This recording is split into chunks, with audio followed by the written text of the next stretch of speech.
I never believed in Bigfoot until a creature nearly 8 feet tall chased me for 6 miles down a mountain bike trail at speeds that should have killed us both, and it changed everything. My name is Derek Holbrook. I'm 48 years old, and I've spent the better part of my life on 2 wheels. I was a professional downhill racer in the 90s, competed in some of the gnarliest courses in the world: Whistler, Moab, the Kamikaze at Mammoth Mountain. A bad crash in '98 at a competition in British Columbia ended my racing career. Shattered collarbone, 3 broken ribs, and a concussion that had me seeing double for weeks. But I couldn't stay away from the trails. By 2000, I'd transitioned into trail design and consultation, using my knowledge of what makes a killer downhill run to help national parks and private landowners create world-class mountain bike experiences. October 2003 found me in Mount Hood National Forest in Oregon, about 40 miles east of Portland. I'd been contracted by a wealthy tech entrepreneur who owned 200 acres of prime forest land and wanted a private trail system that would rival anything at a professional bike park. The money was excellent, $15,000 for the design work alone. And the terrain was perfect. Steep slopes, natural features, dense forest that would provide technical challenges, and flow sections that would let riders really open it up. I'd been working on the project for 3 weeks, mapping routes, flagging trees, identifying features. Today was my first full test run of the main descent trail, a 3-mile downhill run that dropped nearly 1,500 feet in elevation.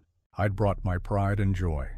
A 2003 Specialized Enduro Comp, full suspension with 6 inches of travel, hydraulic disc brakes, and enough modifications that it barely resembled the stock model anymore.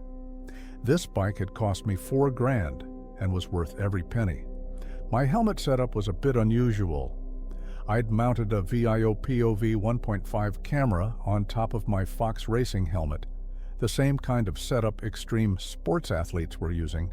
The camera was bulky as hell and threw off the aerodynamics, but I wanted footage of the trail run for my client, show him what his money was buying.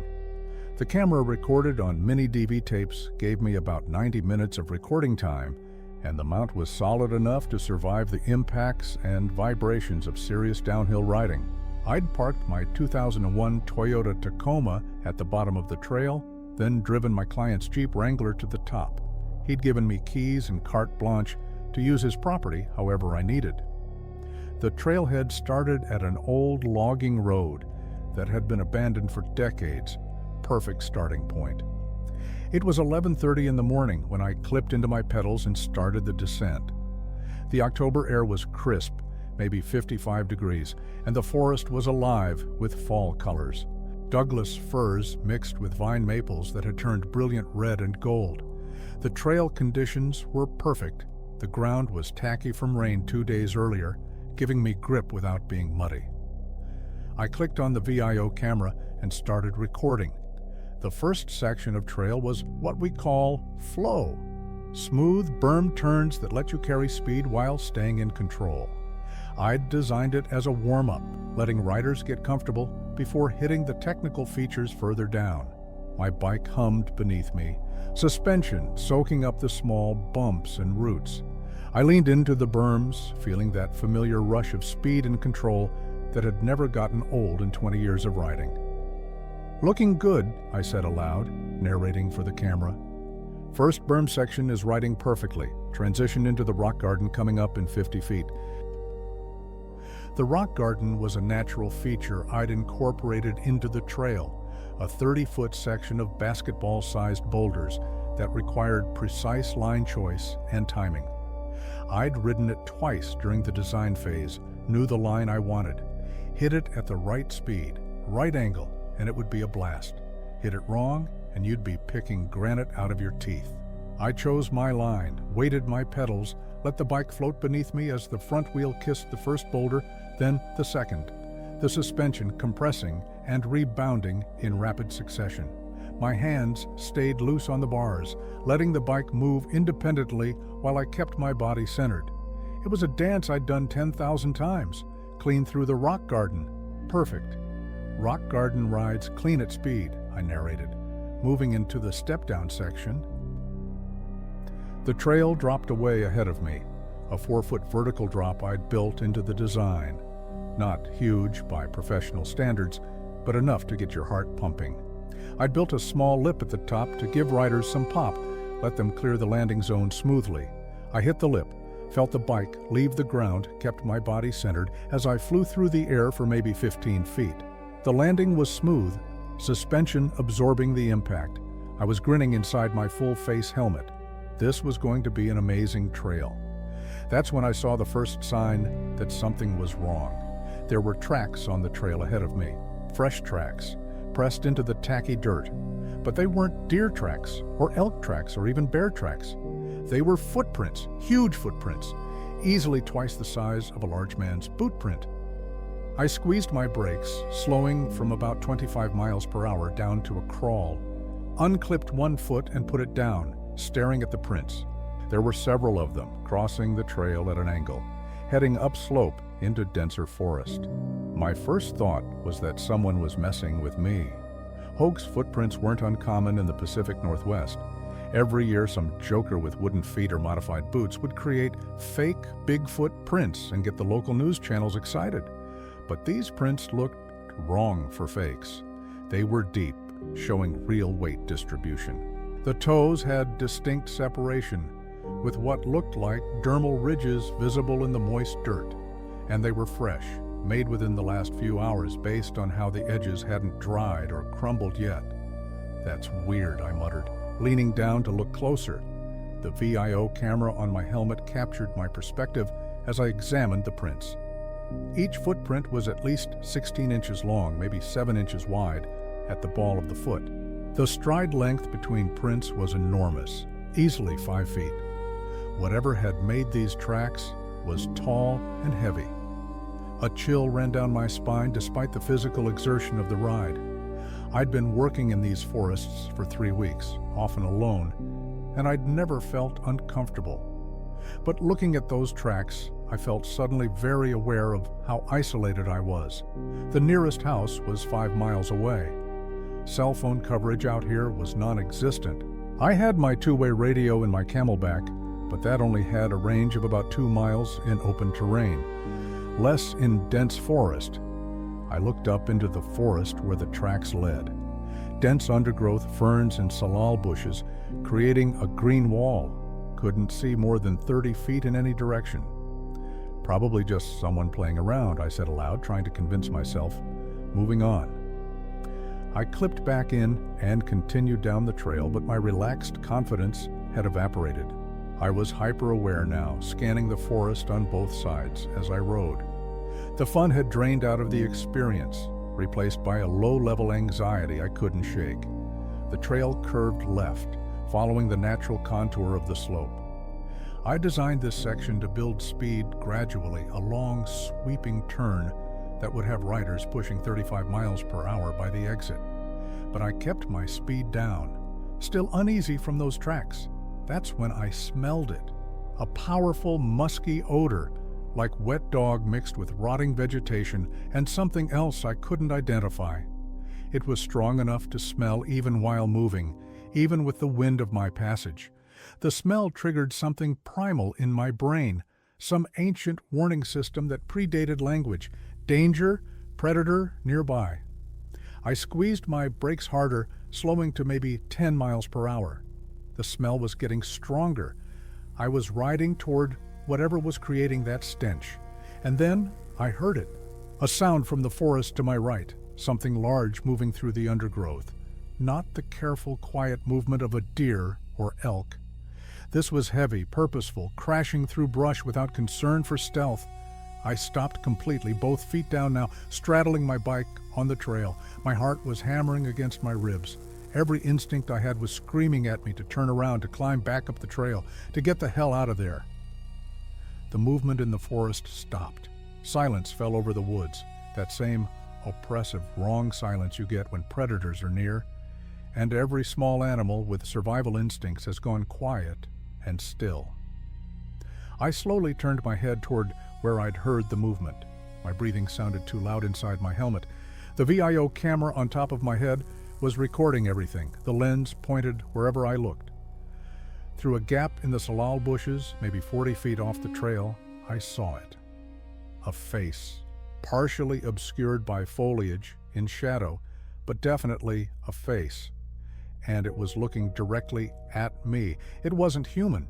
The proportions were wrong, too wide, too flat, with a prominent brow ridge that jutted out over deep-set eyes. The nose was broad and flat, but it wasn't quite ape-like either. Something in between, something that shouldn't exist, and it was huge, even crouched down in the undergrowth, partially hidden. I could tell this thing was massive. The head alone was twice the size of a human head. We stared at each other for maybe 3 seconds. 3 seconds that felt like 3 hours. Those eyes, dark, intelligent, calculating, locked onto mine with an intensity that made my skin crawl. Then it stood up. The bushes and ferns that had been partially concealing it were suddenly pushed aside as it rose to its full height. 7.5 feet tall at minimum, maybe closer to 8 feet, covered in dark brown fur that was matted and rough. The shoulders were incredibly wide, the arms disproportionately long, hanging past where its knees would be. The chest was barrel-shaped, massive with muscle. It opened its mouth and made a sound that turned my blood to ice. A roar, but with an almost human quality to it. Angry, aggressive. I didn't think. I just reacted. I clipped in and started pedaling. The first few pedal strokes felt like they took forever, my legs turning the cranks through molasses, while my brain screamed at them to move faster. Behind me, I heard that roar again, followed by the unmistakable sound of something large crashing through the forest parallel to the trail. It was coming after me. My racing instincts took over. Body position forward, weight centered, eyes scanning the trail ahead for the fastest line. The bike accelerated beneath me, suspension compressing as I powered through a rough section of exposed roots. 20 miles per hour, 25, 30, not fast enough. I could hear it keeping pace off to my right, maybe 20 yards into the forest. Trees and undergrowth I would have to carefully navigate on foot. This thing was just bulldozing through, branches snapping, the heavy thud of footfalls that I could feel through the ground even while riding. The trail dropped into a steep pitch, a section I'd designed to let riders really open it up. Gravity became my ally. 35 miles per hour, 40. My hands gripped the bars so tight my knuckles were white inside my gloves. The VIO camera on my helmet captured everything, the trail rushing up to meet me, the blurred trees on either side, and occasionally, when I glanced right, glimpses of dark fur moving through the forest. A root section came up fast, no time for finesse. I hit it at full speed, the bike bucking beneath me like a wild animal. My ass came off the seat, legs absorbing the impacts through bent knees, arms loose to let the bars move independently. One wrong move at this speed, and I'd be face first into a tree. Made it through. The trail curved left, a banked berm I'd spent 2 days building. I leaned hard into it, trusting the grip, carrying maximum speed through the turn. The G-forces pressed me down into the bike. For a moment, the sound of pursuit faded. Then the trail straightened out, and I heard it again, closer now. It had cut across while I'd followed the trail's curve. It was learning my route, anticipating where I'd be. Smart. This thing was smart. Come on, I muttered, through gritted teeth, pedaling hard through a flatter section. My lungs were burning already, heart rate redlining. This wasn't like racing where you paced yourself. This was all-out sprint speed with no concern for conservation. I'd either get away or I wouldn't. No middle ground. The trail dropped again, steeper this time. A section I'd called the Devil's Run in my notes, a 40-degree pitch that would have most riders on their brakes. I let the bike run, using every inch of the trail, finding the smoothest line through the chaos of rocks and roots and loose dirt. 50 miles per hour. 55. At this speed, a mistake meant broken bones at best, death at worst. But the alternative, letting that thing catch me, wasn't an option I was willing to consider. Behind me, the crashing sounds had stopped. For a moment I thought maybe I'd lost it. Maybe it had given up, couldn't maintain this pace. Then I saw it ahead of me. It had somehow gotten in front of me, maybe 50 yards down the trail, standing in the middle of the path, that massive frame blocking my route. It had its arms spread wide, like it was trying to make itself look even bigger, like it was hurting me. No time to think, pure instinct. I veered hard right, leaving the trail entirely, crashed into the underbrush at 40 miles per hour. Ferns and salal bushes whipped my legs. A branch caught my shoulder, spinning me sideways. I nearly lost it, the bike sliding out beneath me, but somehow I managed to keep it upright, keep it moving. I was off trail now, in virgin forest with no clear path. This was insanity. This was how you broke your bike, or your neck, or both. But I didn't have a choice. The creature roared again, so close now I could feel the sound vibrate in my chest. It was right behind me, maybe 20 feet back. I wove between trees, the bike responding to every tiny input from my hands and body. Years of riding technical terrain were the only thing keeping me alive. A gap between two cedars, barely wider than my handlebars. I threaded it without touching, bark scraping my knuckles on both sides. A fallen log ahead, maybe 3 feet high. No time to go around. I hit it straight on, popping the front wheel up and over, then lifting the rear wheel with a hop. Cleared it, landing hard on the far side. My bike's suspension bottomed out with a metallic clang. The creature just jumped over it in one fluid motion. I caught a glimpse when I glanced back. This massive thing sailing over an obstacle that a human would have struggled to climb, landing and immediately continuing its pursuit without breaking stride.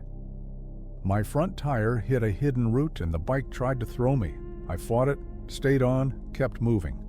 A vine maple branch caught my VIO camera, nearly ripped it off my helmet. The mount held, but the camera twisted, now pointing sideways instead of forward. Ahead, I saw a break in the trees. More light. The trail. I'd somehow circled back to it, or found where it curved around. Didn't matter. I aimed for it, crashed out of the undergrowth, back onto the designed path. The bike felt wrong. Something had happened in that off-trail excursion. The rear suspension was making a clicking sound it hadn't made before. Didn't have time to worry about it. Just kept pedaling. This section of trail featured a series of tabletop jumps, 3 in a row, each one bigger than the last. I'd built them to give advanced riders a thrill, a chance to catch air in a controlled environment. Now, they were obstacles that could save me or kill me. The first jump came up fast. I hit it at 45 miles per hour, way faster than intended. The bike launched, flying through the air for maybe 25 feet. I kept my body centered, pulled up on the bars slightly to level out the bike for landing. Touched down on the backside of the landing, suspension soaking up the impact. Second jump, even bigger. I hit it with the same speed, flew even farther. For a moment I was weightless, flying, the forest a blur beneath me, landed hard but clean. Behind me I heard the creature hit the first jump, but it wasn't jumping. It was running across it, those long legs eating up the distance, barely affected by the terrain feature that had sent me airborne. Third jump, the biggest one. A 6-foot lip with a gap of nearly 40 feet if you had the speed. I designed it as an optional feature. Riders could roll around it on a chicken line if they wanted. No choice for me. I was committed to the main line. I hit the lip and flew. The sensation was surreal. Complete silence except for the wind, my bike and body sailing through the air, the forest dropping away beneath me.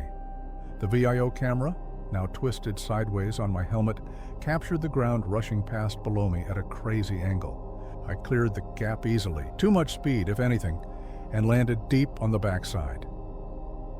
The impact was brutal, both wheels touching down simultaneously instead of front first, like I'd intended. My teeth clacked together inside my helmet. The rear suspension made that clicking sound again, louder now.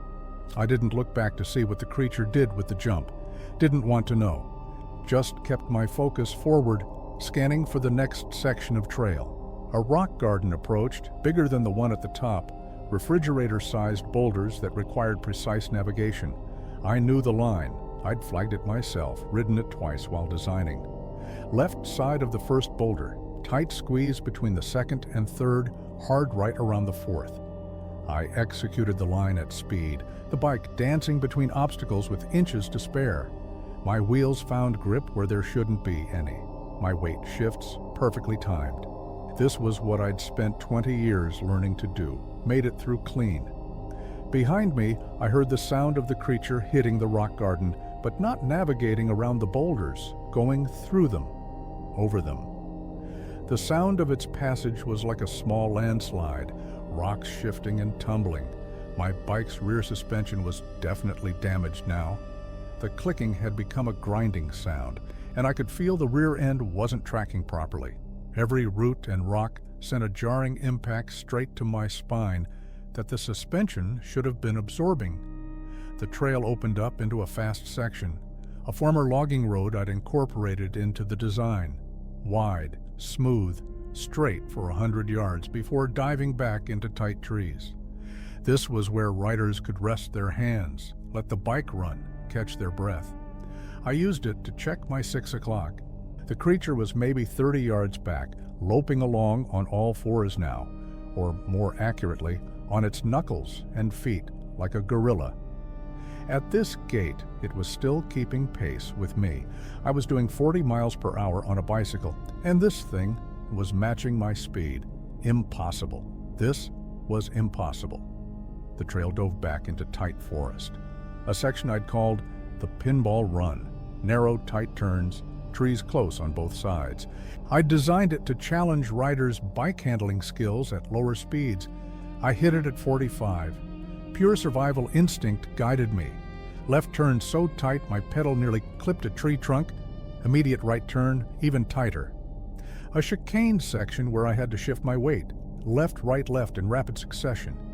My tires were at the absolute edge of their grip, sliding through the turns, somehow holding on. The trees were too close together for the creature to maintain its speed. I could hear it behind me, slower now, having to navigate around the obstacles instead of just powering through. For the first time since this nightmare began, I was pulling away. The Pinball Run dumped out onto another steep descent, and my damaged rear suspension finally gave up completely. I heard a metallic snap, and suddenly the rear of the bike felt loose, wallowing, no longer properly controlled. I'd broken something critical. At these speeds, with this terrain, a mechanical failure was a death sentence. But stopping was also a death sentence. So I kept riding. The trail ahead featured a wooden bridge I'd built myself, spanning a 15-foot wide creek. The bridge was solid, designed to handle the weight and impact of bikes landing on it after a small jump that preceded it.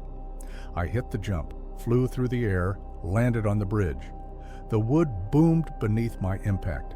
My damaged rear suspension bottomed out completely, the tire actually hitting the underside of the seat. I made it across and kept going, but I could feel the bike was dying beneath me. The rear end was barely staying together.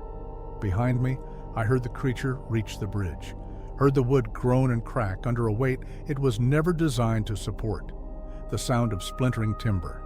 I glanced back in time to see the creature standing on the far side of the creek. The bridge hadn't collapsed entirely, but it had been damaged enough that the creature wasn't trusting it. It stood there, chest heaving, watching me pull away. Our eyes met for a moment across the distance, those dark, intelligent eyes. And I could swear I saw something in them, not rage or hunger, something else. Recognition maybe, respect. Then I hit a turn, and it was gone from view. I kept riding, kept expecting to hear the pursuit resume. But it didn't come. The forest was silent except for the sound of my bike, my breathing, and my heart hammering against my ribs. I'd gotten away, for now. I didn't slow down for another mile. Couldn't bring myself to. Every shadow looked like that massive form. Every sound was another creature crashing through the undergrowth. My body was flooded with adrenaline, operating on pure survival mode, and it wouldn't accept that the immediate danger had passed. When I finally did ease off the pace, it wasn't by choice. My rear wheel locked up completely. The grinding sound that had been getting progressively worse suddenly became a screech of metal on metal, and the rear tire stopped rotating. I squeezed both brakes hard, the momentum carrying me forward in a skid that left a black mark on the dirt trail. The bike fishtailed, trying to throw me, but I managed to unclip and get a foot down before it completely got away from me.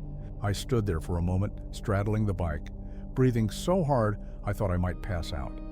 My legs were shaking, my hands were cramping from gripping the bars so tight for so long. I could feel my pulse pounding in my temples, in my neck, behind my eyes. Slowly, carefully, I looked back up the trail. Nothing, no movement, no sound of pursuit. I'd really gotten away. The realization hit me and my knees almost buckled. I leaned heavily on the bike, letting it support my weight.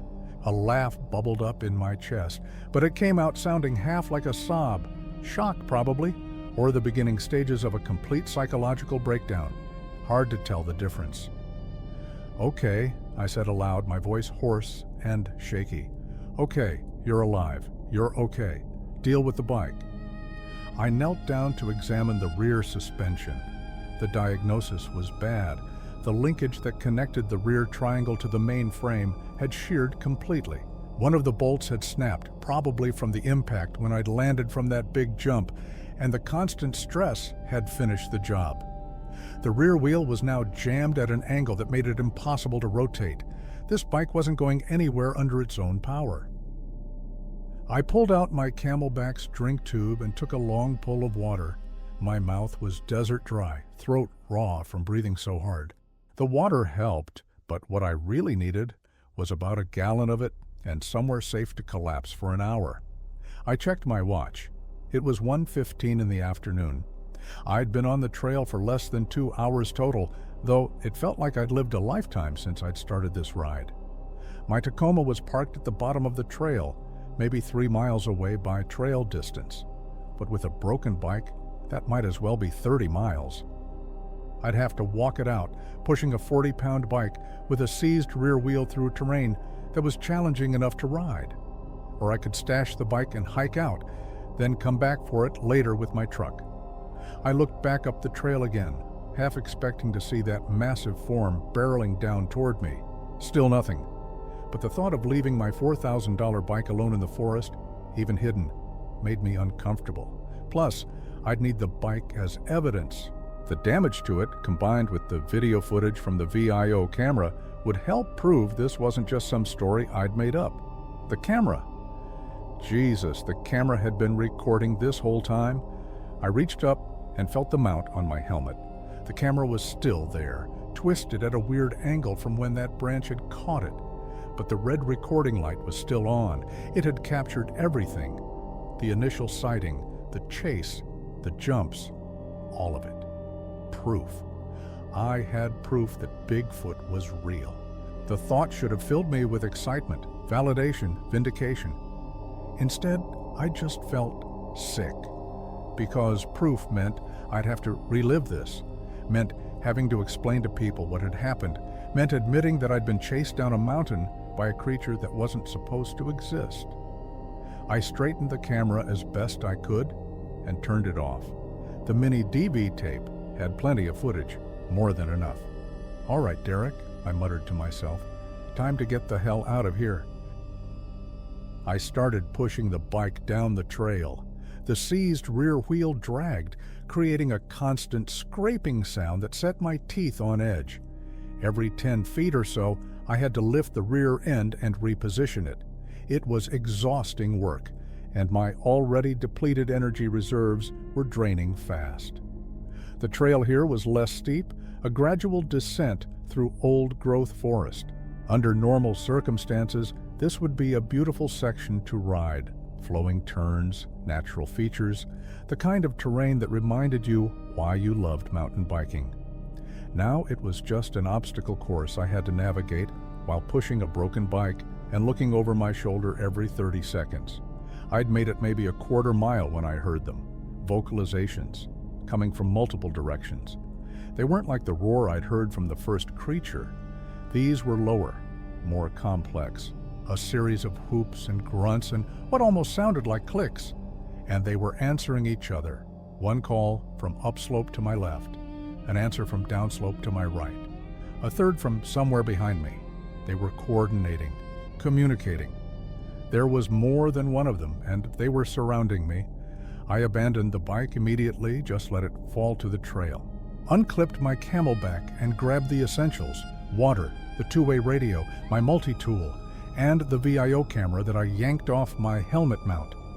Shoved the camera into the pack's main compartment. I wasn't leaving that behind no matter what. The calls came again, closer now. I could hear movement in the forest, multiple sources, closing in from different directions. I started running, not down the trail, that's what they'd expect. Instead, I cut hard left, straight into the forest, heading perpendicular to the trail. If they were hurting me again, I needed to break their pattern, go somewhere they wouldn't anticipate. The forest here was thick with sword ferns and Oregon grape, the undergrowth grabbing at my legs with every step. I wasn't wearing hiking boots, just my 5'10" mountain bike shoes, designed for pedaling, not hiking. The stiff soles and cleat mounts made running on uneven terrain awkward and painful. Behind me, I heard something large moving through the forest, not trying to be quiet, just crashing through, closing the distance. I dodged around a massive cedar, jumped over a fallen log, kept moving. My bike shoes slipped on wet moss covering a rock and I went down hard, catching myself on my hands. Pain shot through my left wrist. Probably sprained it. Didn't matter. Got back up, kept going. A steep slope dropped away in front of me. Not a cliff, but close. Maybe 30 degrees, covered in loose dirt and pine needles. I didn't slow down, just let gravity take me, half running, half sliding down the incline, lost my footing completely halfway down, and tumbled, the world spinning, the camelback's hard plastic frame slamming into my ribs, hit the bottom in a heap, gasping for breath, tasted blood, must have bit my tongue during the fall. My left wrist was screaming now, definitely more than a sprain. Above me, at the top of the slope, a figure appeared, silhouetted against the sky, massive and dark. It looked down at me, tilting its head in that disturbingly human gesture I'd seen before. Then it started descending the slope, not sliding or tumbling like I had. It came down in a controlled descent, choosing its footing carefully, using its long arms for balance. The movement was graceful, despite its size. Practiced. This thing knew these forests better than I ever would. I scrambled to my feet and ran. My left wrist wouldn't support weight, so I kept that arm tucked against my body as I moved. The terrain here was flatter, marshy. My feet splashed through standing water, hidden beneath a layer of skunk cabbage and marsh grass. Ahead I could see more light filtering through the trees, a clearing maybe, or a meadow. Open ground was dangerous, I'd be visible, exposed. But staying in the forest with these things was suicide. I burst out of the tree line into a natural meadow, maybe 2 acres of open grassland, surrounded by forest. The grass was waist-high, gone to seed, golden in the afternoon sun, and crossing it would leave an obvious trail, a path these things could follow easily, no choice. I plunged into the grass and ran. Halfway across the meadow, I heard them emerge from the tree line behind me. I didn't look back, didn't want to know how many there were, how close they were. Just focused on the far tree line, on reaching cover, on surviving the next 60 seconds. My lungs were on fire. My injured wrist throbbed with every jarring step. My legs felt like they were made of lead, barely responding to my commands. I wasn't a young man anymore, 48 years old, and while I was in decent shape from mountain biking, I wasn't built for this kind of sustained flight. The tree line was 30 feet away, 20, 10. I crashed into the forest on the far side of the meadow and immediately dove behind a fallen log, pressing myself flat against the ground. My breathing was so loud, I was sure they'd hear it from across the meadow. I clamped my good hand over my mouth, trying to muffle the sound. Through a gap in the rotting bark of the log, I could see back across the meadow. 3 of them had emerged from the forest. The largest one, The one I'd first encountered, I was sure of it, stood at least 7 feet 8 inches tall. The other two were smaller, maybe 7 feet even, and 6 feet 10, but smaller was relative. All three were massive, powerful, moving with coordinated purpose. They stood at the edge of the meadow, looking at the path I'd left through the grass. The largest one made a vocalization, that complex series of sounds I'd heard earlier. One of the others responded. They were talking. About me, about where I'd gone. The largest one pointed directly toward where I was hiding. My heart stopped. They knew exactly where I was, but they didn't pursue. Instead, the largest one made another vocalization, then all three turned and walked back into the forest they'd emerged from.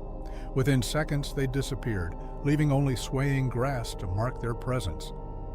I lay behind that log for 10 full minutes, not moving, barely breathing, waiting for the trap to spring.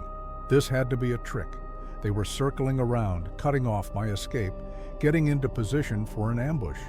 But nothing happened. The forest around me gradually came back to life. Birds started singing again. A squirrel chattered somewhere overhead. The oppressive silence that marked their presence had lifted. They were gone, really gone. Why? The question gnawed at me as I finally forced myself to move, to get up from behind the log. They'd had me. I was exhausted, injured, lost. They could have ended this chase whenever they wanted, but they'd chosen not to. The same way the first one had chosen not to catch me when it clearly could have. The way they'd herded me instead of attacking, the way they'd communicated, coordinated, but never closed in for the kill. They weren't trying to kill me. They were trying to, what? Drive me away? Warn me? Keep me out of some territory? I didn't have answers, just more questions, and a growing certainty that everything I thought I understood about the natural world was wrong. I pulled out my two-way radio and clicked it on. Static hissed, but underneath I could hear faint voices. I was at the edge of the radio's range, but I might be able to reach someone. "This is Derek Holbrook," I said into the radio, my voice cracking. "I'm on the Mount Hood Trail System, approximately 3 miles northeast of the Barlow Pass trailhead. I need assistance. Repeat, I need assistance. My bike is disabled and I'm injured. Can anyone hear me?" Static. Then, faintly, "Copy. Holbrook. Position. Confirm." "I'm 3 miles northeast of Barlow Pass," I repeated. "Injured wrist. Possibly sprained or broken. My mountain bike is abandoned on the trail with a broken rear linkage. I need help getting out." More static. Then, "Copy. Holbrook. Rangers. Dispatched. State their position. Mark. Location." The signal was breaking up, but the message was clear. Help was coming. I just had to stay alive long enough for it to arrive. I found a relatively open spot where I could be seen from above if they sent a helicopter, though I doubted they would for something like this. More likely, they'd send rangers on foot or ATVs. And I waited, watching the tree line, wondering if those creatures were watching me too. The wait was agonizing. Every rustle of leaves, every snap of a twig, every shadow that moved in my peripheral vision sent my heart rate spiking. I sat with my back against a large Douglas fir, my injured wrist cradled against my chest, the two-way radio in my good hand, and my eyes constantly scanning the forest around me. I checked my watch obsessively. 1:45, 2 o'clock, 2:15. How long did it take to hike 3 miles? Even on rough terrain, experienced rangers should be able to cover that in under an hour. But every minute felt like 10. At 2:23, I heard voices. Human voices. The most beautiful sound in the world. "Holbrook! Derek Holbrook!" A man's voice calling from somewhere down the trail. "Here," I shouted back, my voice cracking. "I'm here, off the trail about 50 yards west." 2 rangers emerged from the tree line a few minutes later. The first was a woman in her mid-30s, fit and capable looking, with dark hair pulled back in a ponytail. Her name tag read Chen. The second was a younger guy, maybe 25, with red hair and a face full of freckles.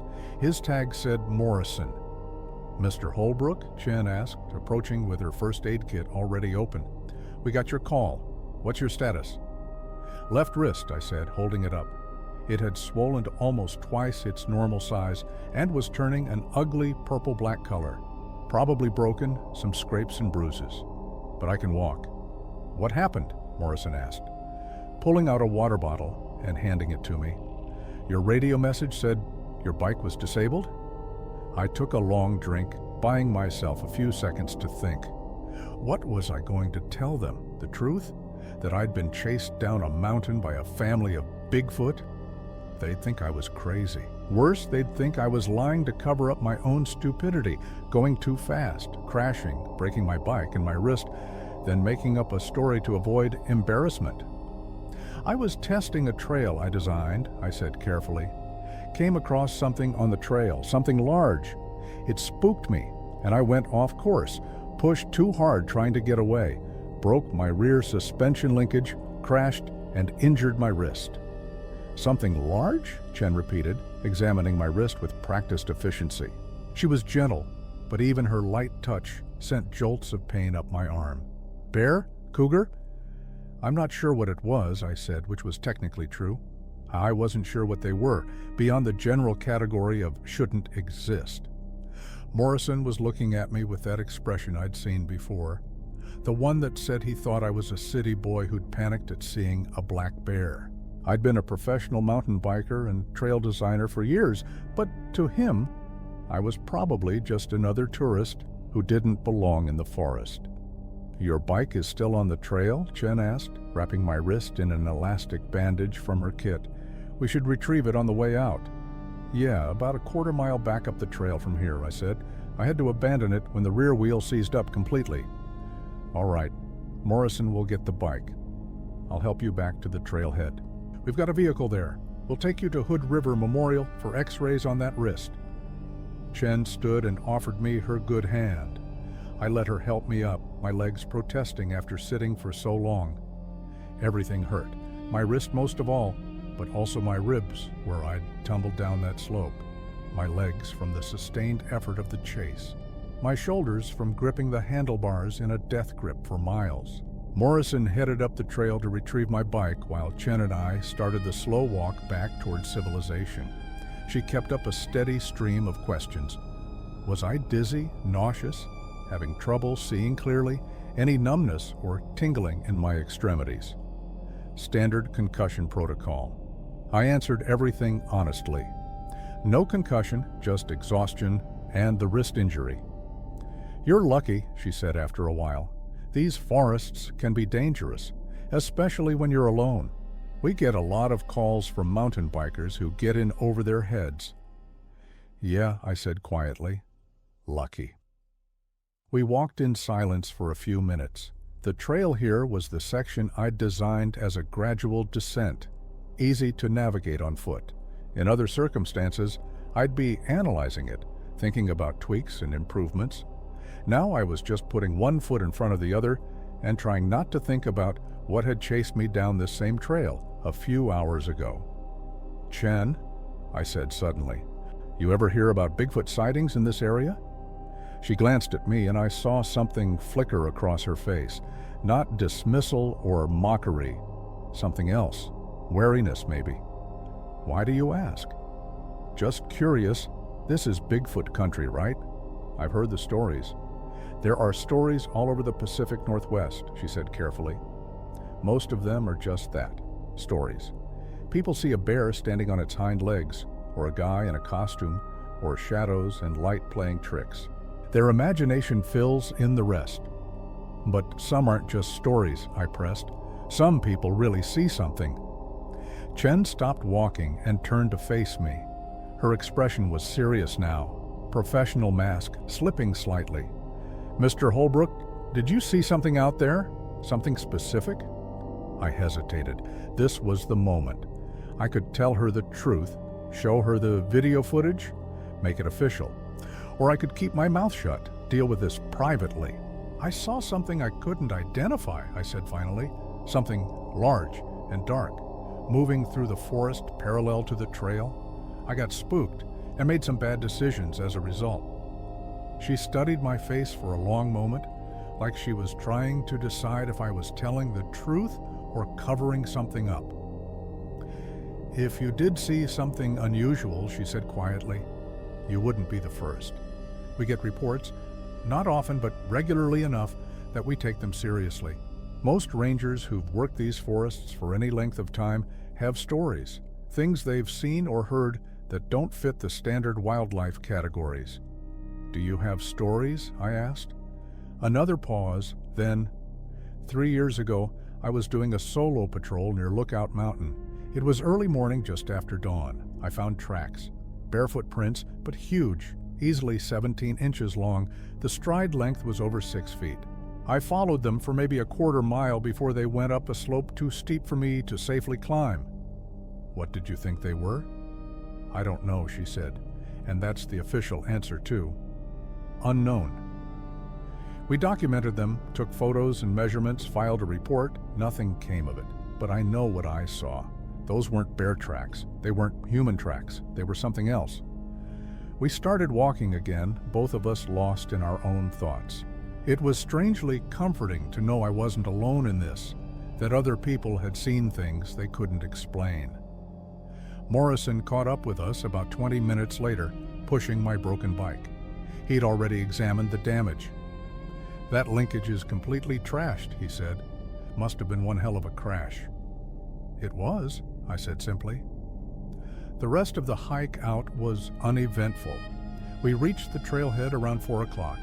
My Tacoma was parked where I'd left it that morning, back when the world made sense and Bigfoot was just a myth.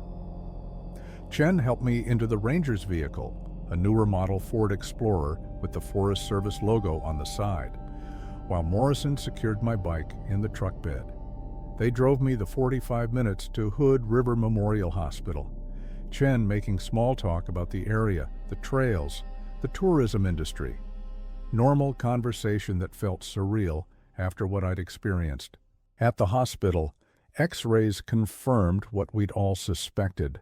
Fractured wrist, clean break, but would need a cast for 6 to 8 weeks. The ER doctor, a tired-looking woman in her 50s, prescribed painkillers and told me to follow up with an orthopedist in a week. Chen waited while I got patched up, then drove me back to the trailhead where my truck was parked. Morrison had already left, probably back to regular patrol duties. You going to be okay to drive? Chen asked, as I awkwardly tried to figure out how to operate a stick shift with my left arm in a cast. I'll manage, I said. I've driven with worse injuries. That was true. I'd once driven myself to the hospital after a racing crash, left me with a dislocated shoulder. Okay, well, take care of yourself, Mr. Holbrook, and maybe stick to easier trails for a while. Yeah, I said, maybe. She started to walk away, then turned back. That footage you have, she said, nodding toward my Camelback where I'd stashed the VIO camera. Whatever's on it, think carefully before you share it with anyone. Once it's out there, you can't control what happens to it or what happens to whatever you filmed. She knew, somehow. She knew I had footage. I will, I said. Thank you for everything. She nodded and walked back to her vehicle. I watched her drive away, then sat in my truck for a long moment, staring at the Camelback in the passenger seat. The camera? The footage, proof of something impossible. Chen was right. Releasing it would change everything, not just for me, but for those creatures. Hunters would come, scientists, cryptozoologists, and skeptics, and everyone in between. These forests would be crawling with people looking for evidence, looking for trophies, looking to prove or disprove the existence of something that clearly wanted to be left alone. I thought about that moment when the three of them had stood at the edge of the meadow, looking directly at where I was hidden, then turned and walked away. They'd let me go, shown mercy or restraint or something I couldn't fully understand. Did I owe them the same consideration? I started the truck, awkward with the cast, but manageable, and headed back toward Portland. The drive took over an hour, giving me plenty of time to think. By the time I reached my apartment in the Pearl District, I had made my decision, or thought I had. I carried the Camelback inside, set it on my kitchen table, and stared at it for a long time. Then I pulled out the VIO camera and connected it to my laptop with a FireWire cable.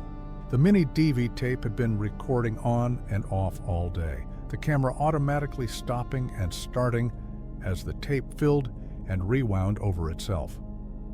I pressed play and watched. The footage was even more incredible than I'd imagined. Shaky, yes, and often pointed in the wrong direction because of how the camera had been twisted on my helmet, but there were clear shots.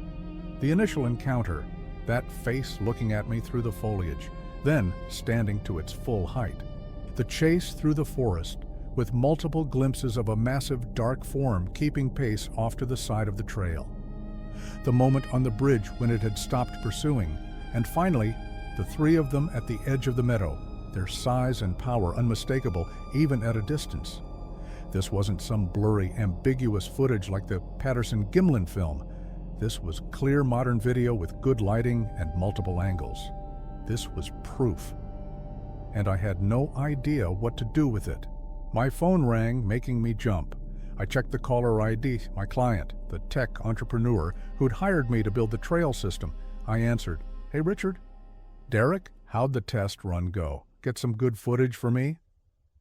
I looked at the paused image on my laptop screen, one of those creatures, frozen mid-stride, its face partially visible as it turned toward the camera. "Yeah," I said slowly. "I got some footage, but we need to talk about the project." "Uh-oh, that doesn't sound good. The trail is amazing. Technically, it's some of my best work, but Richard, I don't think you should open it to the public." Silence on the other end of the line. Then, "Want to explain why?" How did I explain this? How did I tell a rational, logical businessman that his property was home to creatures that science said didn't exist? "There is wildlife on your property," I said carefully. "Sensitive wildlife, rare.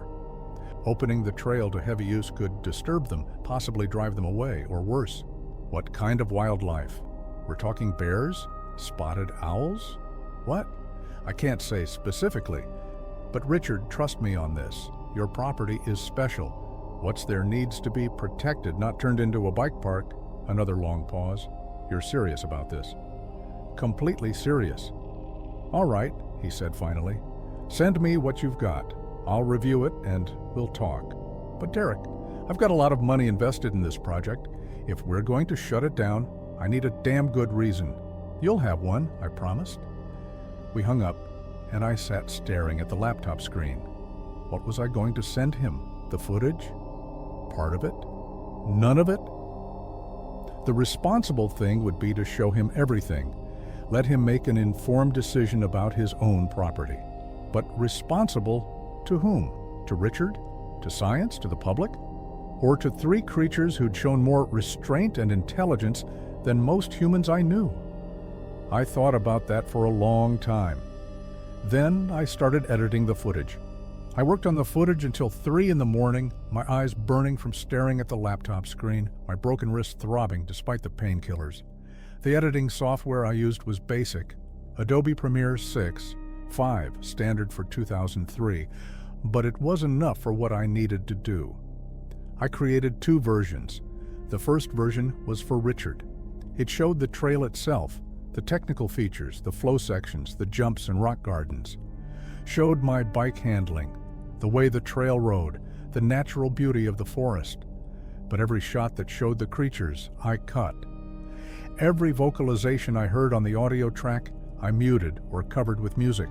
What remained was a perfectly professional trail demo video that happened to end with me saying I'd encountered dangerous wildlife and recommending the project be shelved. The second version was complete. Everything. The initial sighting, the chase, the pursuit through the forest, the 3 of them at the meadow's edge. I rendered it to a fresh mini DV tape, then made a second copy. One went into a fireproof safe I kept in my closet. The other I packaged carefully in a padded envelope with no return address. but I didn't mail it anywhere. Not yet. Maybe not ever. I just needed to know it existed somewhere other than my apartment. Insurance, maybe, or evidence for someone if something happened to me. The sun was coming up when I finally sent Richard the edited version via email, compressed to 80 millhours, which took nearly an hour to upload on my cable internet connection. Then I collapsed into bed and slept for 12 hours straight. When I woke, it was late afternoon. My phone had 4 missed calls, all from Richard. I called him back. "I watched your footage," he said without preamble. "It's incredible work, Derek. That trail looks phenomenal. So explain to me again why we're not moving forward." "Did you watch the end, where I talked about the wildlife concerns?" "I did, and I appreciate your perspective. But Derek, I've got environmental consultants. If there's something on my property that needs protection, we can work around it. Reroute sections of the trail, establish no-ride zones, whatever it takes." "Richard, you can't work around this. Trust me." "Then help me understand. What exactly did you see out there?" I closed my eyes, weighing my words carefully. "Something that would bring the wrong kind of attention to your property. The kind of attention that would make a bike park impossible anyway. Researchers, media, curiosity seekers. Your land would be overrun." "You're talking about Bigfoot," he said flatly. "You're seriously telling me you saw Bigfoot on my property?" "I'm telling you I saw something that would make it impossible to develop the trail system you wanted. What you choose to believe that something was is up to you." Silence on the line. I could hear him breathing, thinking. "Did you get footage of it?" he asked finally. "This thing you saw?" "Some," I admitted. "Not clear. Mostly just shapes in the forest. Sounds. Nothing definitive." The lie came easier than I expected. "I want to see it." "No." "Derek, I'm paying you. You're paying me for trail design and consultation. I'm giving you both. My professional consultation is that this project should be abandoned. The trail exists. You can ride it privately if you want. But opening it to the public would be a mistake." Another long pause. Then, surprisingly, he laughed. Not a mocking laugh. Something else. Almost relieved. "You know what? Okay, maybe this is a sign.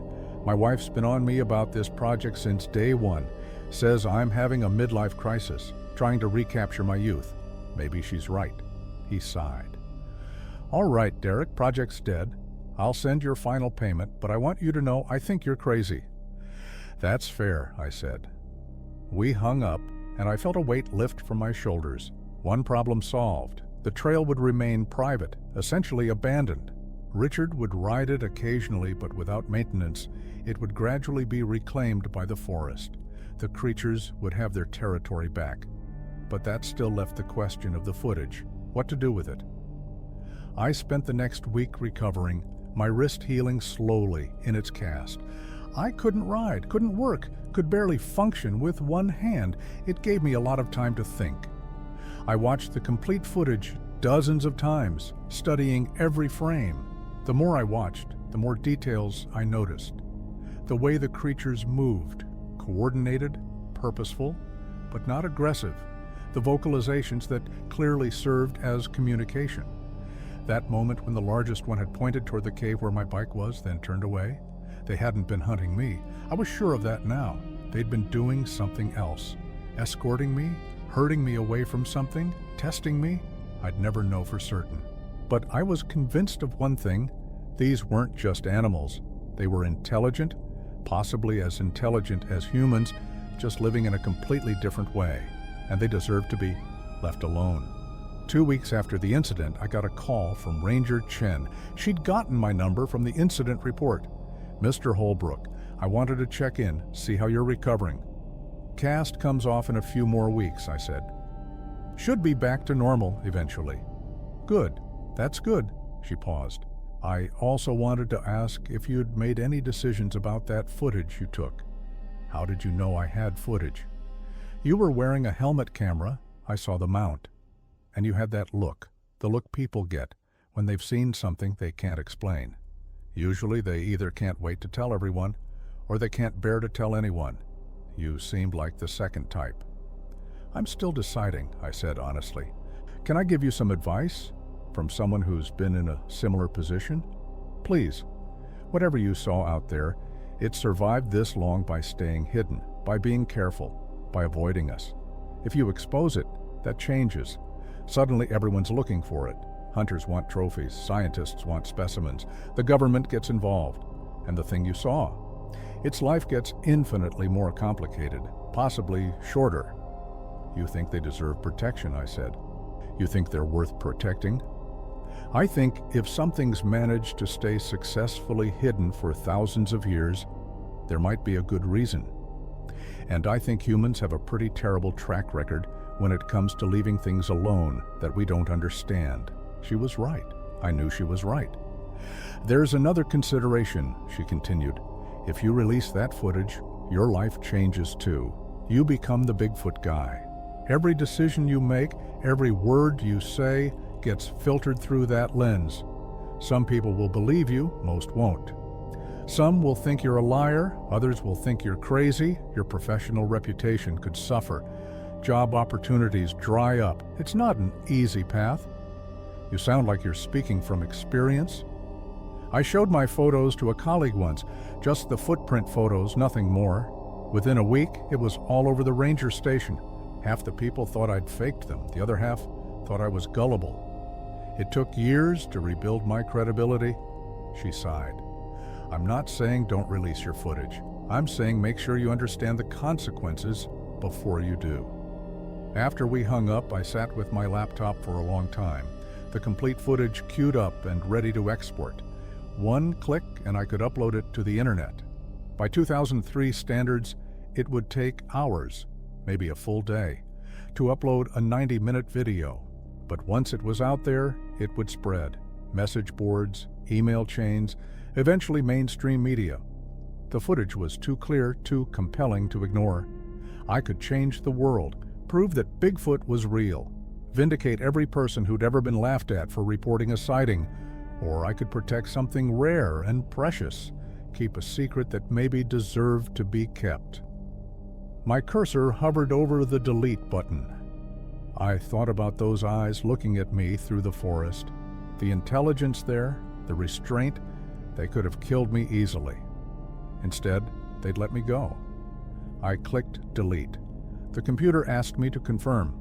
Are you sure you want to permanently delete this file? My finger hesitated over the key. Then I moved the cursor and clicked cancel. I couldn't do it. Couldn't delete the only proof I had that I hadn't imagined the whole thing. But I couldn't release it either. Not yet. Maybe not ever. So I copied the file to 3 different locations: an external hard drive, a CD-ROM, and the mini DV tape in my safe.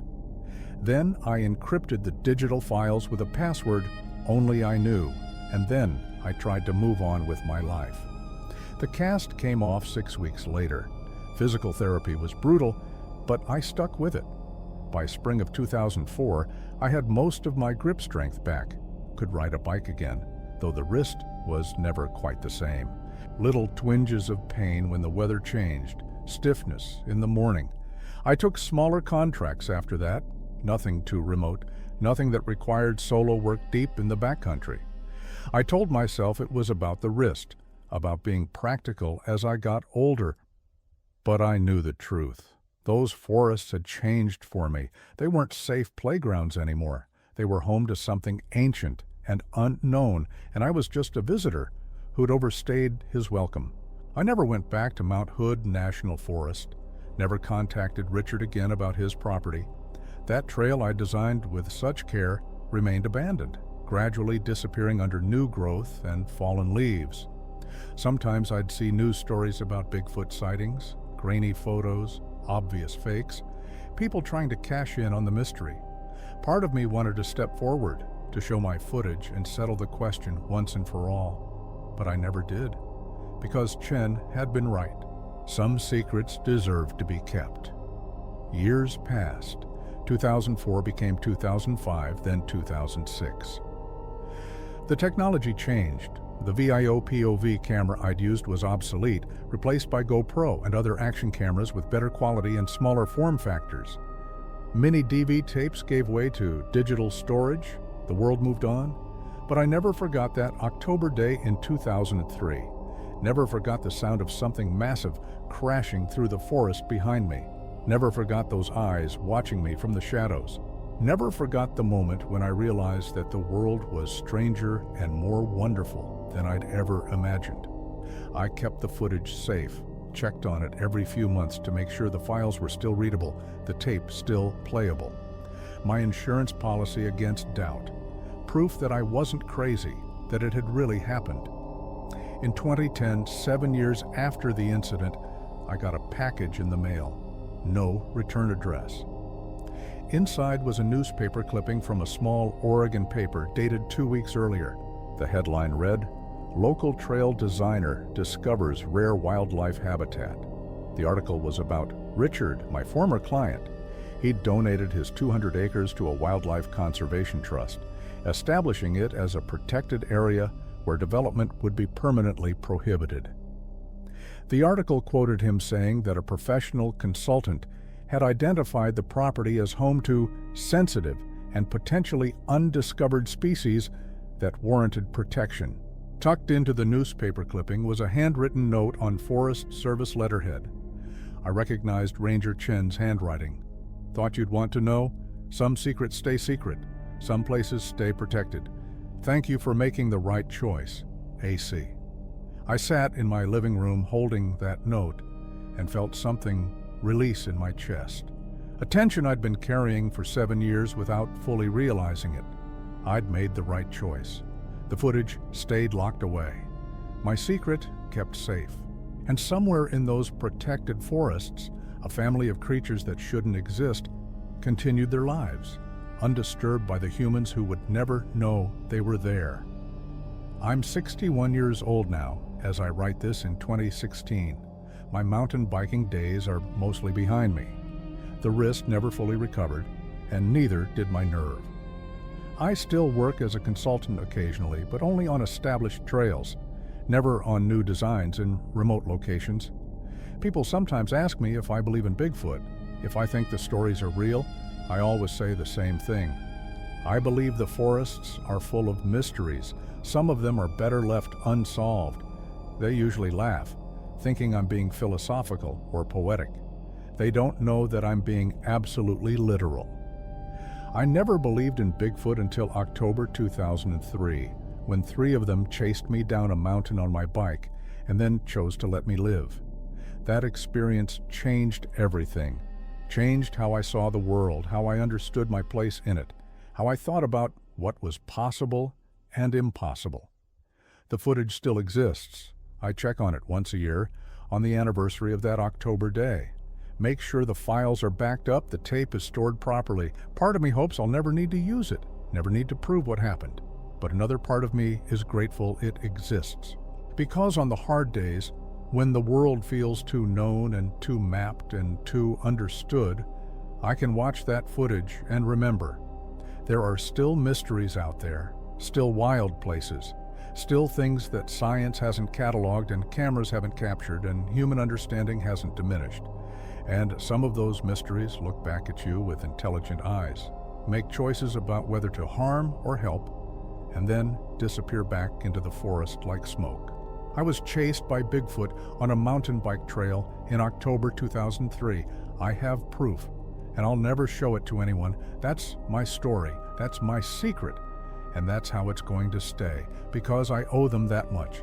The creatures who could have killed me but chose mercy instead. The creatures who've survived by staying hidden, by being smarter than us, by knowing when to reveal themselves and when to disappear. I never believed in Bigfoot, but Bigfoot believed that I was worth sparing, worth trusting with their secret, and I intend to honor that trust for the rest of my life. Some truths are too dangerous to share. Some mysteries are meant to remain unsolved. Some footage is meant to stay locked away in a safe, checked once a year, and never released to a world that isn't ready for it. The world doesn't need my proof. It's doing just fine with its uncertainty, its skepticism, its comfortable assumption that Bigfoot is just a myth. And somewhere in the forests of Oregon, a family of impossible creatures is doing just fine too. That's exactly how it should be. Derek Holbrook's footage has never been released. The mini DV tape, external hard drive, and CD-ROM remain in his possession, checked annually but never shared.